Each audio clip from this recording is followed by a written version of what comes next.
Tonight, the terror begins again.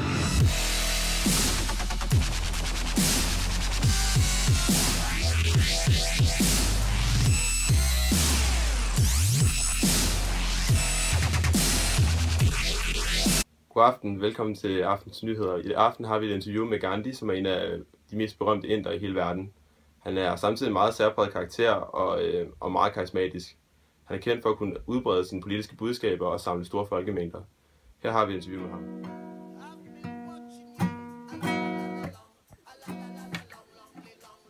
Hejse, jeg så jeg slet ikke. Velkommen til. God aften, Gandhi. Vi er rigtig glade for, at vi får lov til at stille nogle spørgsmål i dag. Det er jeg også glad for.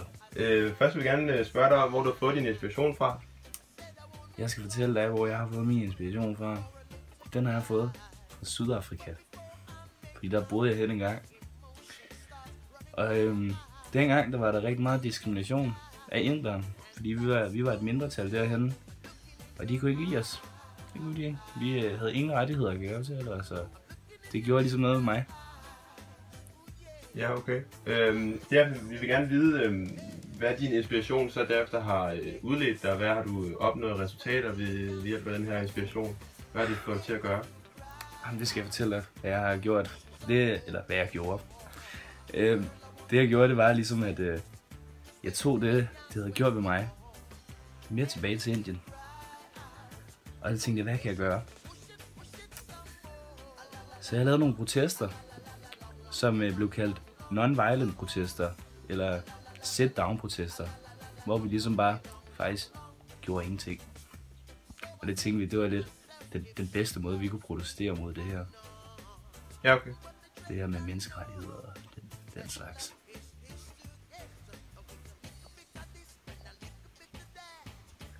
Det er mig. Og som I kan se, så er det her et af mine quotes, som jeg er blevet rigtig kendt for. Og ja, det her citat, vi har lige læst det op for jer. Det hedder, live as if you were to die tomorrow. Learn as if you were to live forever.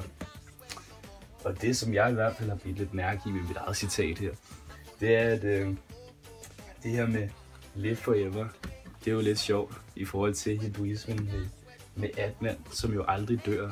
Altså sjælen, der lever videre for evigt. Tilbage til studiet.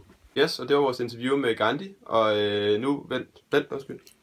Jeg får at vide, at Krishna lige er kommet ind i bygningen, så derfor vil vi arrangere et interview mellem Gandhi og Krishna. God aften. God aften. God aften. Krishna, hvad er dine holdninger til Arjunas bedrifter i den her Bhagavad Gita-myte? Jamen, jeg synes egentlig, at han gør det meget rigtigt. Altså, nu når vi snakker om de her forskellige kaster, og vi snakker om karma, for eksempel karma-marker, og når man snakker om krigerkasten, så kan man jo egentlig godt se, at Arjuna, han er en del af den her. Så på den måde, så kan man jo egentlig sige, at nu når han begår den her karma-marker, at han gør det rigtige i forhold til at opnå moksha. Det synes jeg. Yes. Okay. Gandhi, hvad er dit standpunkt så? Altså, der vil jeg sige, at jeg synes det er forkert. Altså, jeg synes, Arjuna, han handler helt forkert, ikke? Altså, jeg fokuserer ikke så meget på Bhagavad Gita, fordi jeg synes, de her kaster, de er lidt irrelevante, ikke? Altså, man skal være mere lige, mener jeg jo. Så jeg synes jo, at Arjuna, han skal ikke kæmpe den her kamp.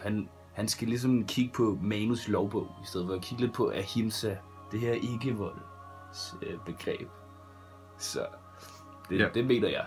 Okay, Krishna, hvad synes du egentlig om de her protester, som Gandhi han har stået for, de her ikke-voldsprotester? Synes du, de stemmer overens med sådan, det her hindu-reglement i det hele taget? Egentlig så vil jeg synes, at det ikke er okay. Jeg synes godt, du kunne blive mere voldelig. Du ved jo ikke, hvad for en kast du er i. Hvis du er i krigerkasten, når du vil gøre det her, så vil du aldrig nogensinde opnå moksha. Og så kan vi ikke bruge det. Det er sådan set bare min holdning til det. Okay, jeg er glad for, at I gad være med i interviewet i dag. Selv tak.